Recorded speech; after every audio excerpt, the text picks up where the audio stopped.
What's up, you guys? This is another episode for Sunday warm-up. Last time we finished with a hand that we did not see the ending of, and we will not see the ending of because we don't care about the result. We care about did we make the right decision. And today we're just going to continue with the next hand. Hope you enjoy, guys. If you do, please give it a thumbs up. And I see that about half of people who watch those episodes are not subscribed, so make sure you subscribe. Every now and then I answer questions of the audience that I get asked on the YouTube channel, on Facebook. So make sure you ask me a question, and maybe once a month or once every 2 months, when I get enough questions to make a video about it, I'll answer it. Enjoy the video. Yeah, makes sense. Okay, we're looking at deuces versus queen. Okay, what is that? Oh, here you are looking. Okay, f9. Look, you see the whole. You saw the whole hand.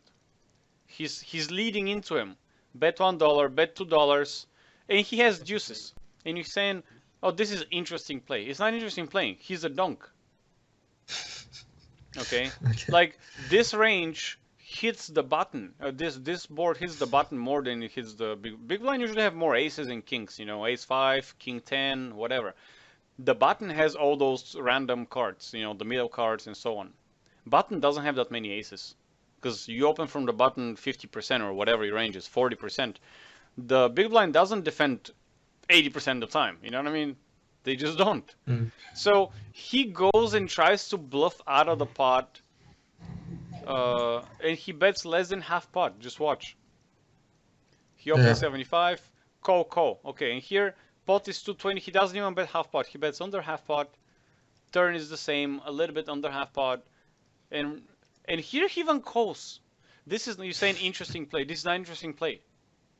Make a note, F9. I want to see you pressing F9, which makes the, or F8, I'll lie to you. It's going to save the hand. Okay, let me see. Hotkeys.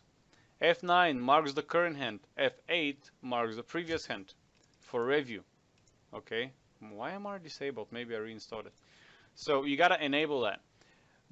Click F8 or F9 to save the hand, and make a note on that guy. Whatever I usually don't make notes on the spot because I want to focus on the game right now, and I'm gonna make notes later. But I save the hand, and later on, I just go and make a note. So I don't see you making notes. That's the second time I'm telling you to make a note, and it will be a third time if I remember correctly.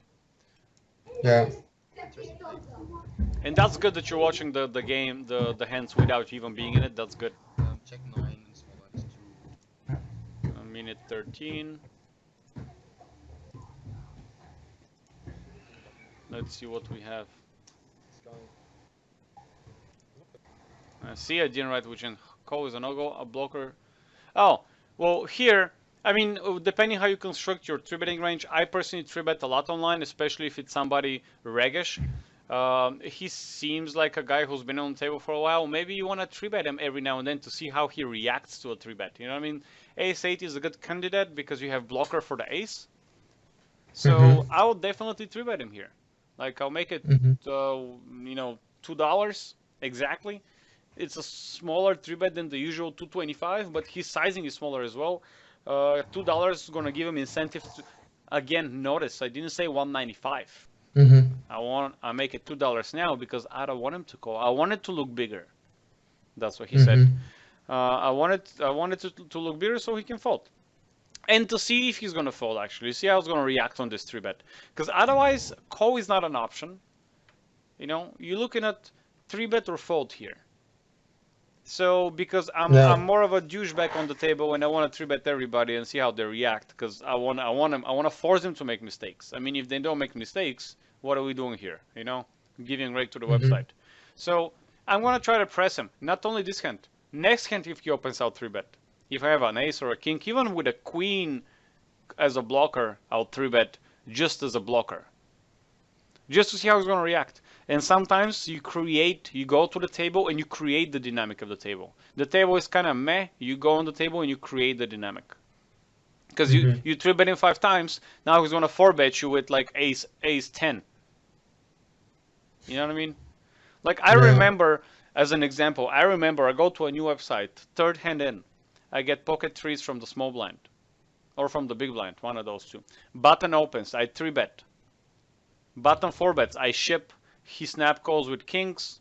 He wins the pot. Okay? Now what happens? This guy makes a note on me that I'm a huge donk. And for the next hour, he continues to give me 6 or 7, I don't remember anymore because it was these years ago, but 6, 7, or 8 stacks I got him for. Because next time I 3-bet him, I had kings. He 4-bets me and calls my all-in with pocket 7s. Because now he thinks that guy is stupid. Okay? I get the money. He thinks, oh, well, he just got lucky. This time he got kings. Next time he calls me with ace 10. Next time he calls me with ace jack. You know what I mean? So now I created the dynamic on the table just by showing him that I can, 3-bet, 5-bet all in with pocket trace. Yeah. So yeah, my advice here is to 3-bet. Call is a no-go because you're saying should I call? Is a no-go. You got a blocker for days. So 3-bet him and see how he reacts. Exactly what I told you. It's not a big deal if you 3-bet a few pots and lose them. You're not gonna die. You're gonna just lose $6. You 3-bet 3 times to $2 each. Let's say you lose all of them, which you're in position, bro. What usually happens? You 3-bet, fold. Let's say he folds, that's fine. Let's say he calls. Board counts whatever. Usually what he does, he checks. Right? Who's in control? The guy in position. Okay? Like they usually say, there's 3 things most important in poker. Position, position, position. Like, you're in control. You can bet, you can check, you can do whatever you want. You say what's going on. Notice how Ivan D bets 99 cents, not $1. Okay, later on you fold here, I think. Seems to be quite loose, but ace 8 is offsuited, like call is not good. Yeah, you said I think call is not good, which you're right. I agree. But yeah, like he only folds 25%. You're saying he folds only 25%. Again, you got such a little sample No. size. Doesn't really matter. Yeah. I'm sorry, just 1 second. We can see his stats, that's what I'm saying. Okay. 3-bet. Fold to 3-bet. He had 4 hands that he was 4-bet, and he folded 1 of them. That's 4 hands. You know what I mean? You're making a huge generalization on. Bless you. Thank you, buddy. Gesundheit. Yeah. Now watch how he bets a little bit later. I mean, I'm not a fan of a 99. I would do 95. See, he manually typed 99. There is no button bet, that sizing. He manually typed 99. He knows what's up, bro. With at least, I don't know if he knows or he's seen it somewhere on the TV, but he did that on purpose. So just notice that.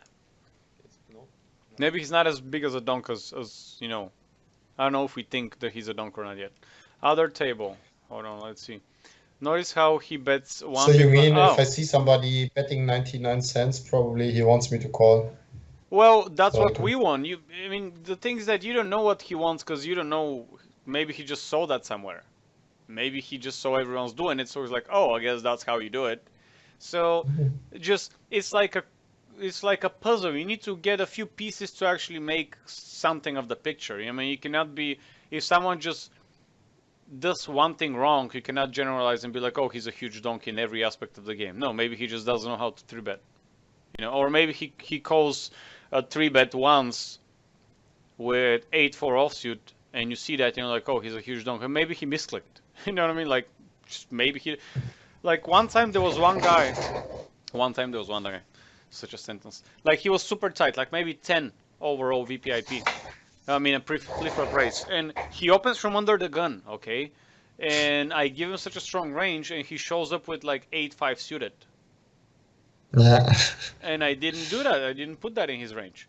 Well, turns out I just had 300 hands with him, and most of them he didn't have, I don't know why, under the gun opening. So for 300 hands, he had 50 hands that he played under the gun. Maybe he just got bad cards. I mean, there's so many cards you can get. Maybe he just kept folding and folding and folding. And maybe for 300 hands, he didn't have many good hands. So he turned out to be a solid player, but not as tight as I thought. I want you to point your attention on table 1 to see what happens. Let's just watch it and comment on it later. Limp, right? You check. And now what happens? What does he do? He does it again, but it's, you know. Did you notice how he stole your blind? Just like that. You didn't even know it. You didn't even know it, bro. Exactly what I'm talking about. Notice how he stole your blind. And I'm like, even I wrote whoa. Alright. Going for the next one, 16 minutes and something. See how almost 1 hour passed by, bro? Have you noticed? Yeah. That was it, the episode for today, guys. I hope you enjoyed the video again. And please smash the like button, subscribe, drop a comment or a question, and I'll try to answer it. Hope you enjoyed that footage. And we're going to finish with the rest of the session from that student next time. Peace. Good luck on the tables.